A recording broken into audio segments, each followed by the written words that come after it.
आता महाराष्ट्रातला शेतकऱ्यांचा प्रश्न जो आहे, अवकाळी पाऊस झाला, प्रचंड नुकसान झालं.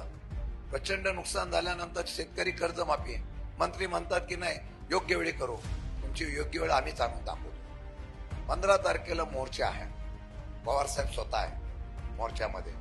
मी जळगावकरांना विनंती करेन, केळीचा तुमचा प्रश्न आहे तो पण त्यात घ्यायला लावतो आणि आम्ही सगळी निवेदनं जिल्हाध्यक्षांकडून घेणार आहोत आणि त्यांची एक फाईल तयार करणार साहेब, आणि ती पवार साहेबांच्या माध्यमातून पत्रावरून आम्ही मुख्यमंत्र्यांना देणार आहे की याच्यावर तुम्ही कारवाई करा.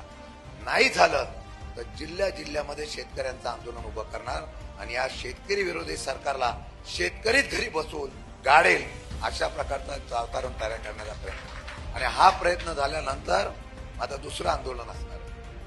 तुम्हाला मी आता आराम करून देणार नाही. लगेच आम्ही युवकांच्या बद्दल आंदोलन घेतो. बेरोजगारी राज्य सरकारने आजपर्यंत या जिल्हाधिकारी कार्यालय असेल किंवा सीओ कार्यालय असेल, एसपी कार्यालय असेल, भरत्याच झालेला नाही.